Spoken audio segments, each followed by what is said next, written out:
Concerned voices growing louder as the state moves forward with plans to take over the East Cleveland School District. As far as I'm concerned, the state takeover plan should be deemed unconstitutional.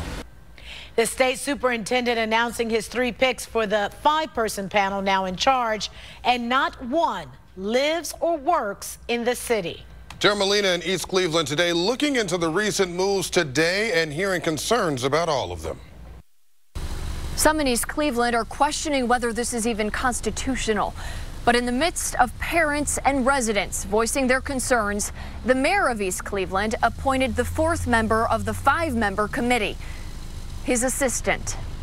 We've been residents in East Cleveland for almost 40 years. Paul Hill is more than a longtime resident of East Cleveland. Yeah, I'm hopeful. He's more than the father of 7 children, successful products of the school district.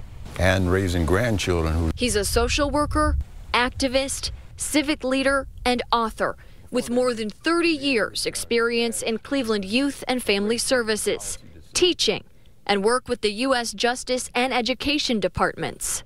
As far as I'm concerned, the state takeover plan should be deemed unconstitutional. He's voicing those concerns to More Than News 5. To bring whatever pressure we can for a stay on the decision itself. The state, especially the Department of Education, needs to get its own house in order. You know, before they make, to me, which are class-driven and race-driven policy decisions that aren't in the best interest of school districts and communities. I've been investigating the state's plans to take over East Cleveland Public Schools for weeks now. As we've reported, since 2015, 3 consecutive failed report cards mean, by law, a district is subject to a state takeover through an academic distress commission appointed by the state superintendent. That's what East Cleveland is grappling with right now. I've exposed errors, inconsistencies, and numbers from last year included in East Cleveland's recent report card.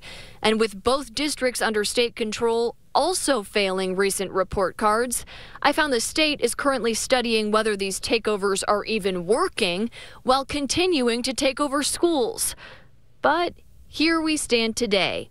With 4 of the 5-member Academic Distress Commission appointed, the wheels continue to turn. They don't know anything about East Cleveland. They're not from the community. And from what we understand, after taking these concerns to the district, the Ohio Department of Education, and our local legislators, the only thing standing between an economically disadvantaged school district that's made strides and total state control is the pending lawsuit in Cuyahoga Common Pleas Court, with a hearing set for the end of November. Really, what's coming down is taxation without representation, where the takeover will result in displacing the superintendent as far as powers and decision-making, as well as the elected Board of Education. Now, I talked to East Cleveland's mayor and his assistant, Belinda Kyle, on the phone today. Both declined my interview requests. But you can learn more about the 4 members of the 5-member committee who've been appointed so far when you head to our website or our News 5 app. I put all of their bios there. Reporting in East Cleveland tonight, I'm Tara Molina, News 5.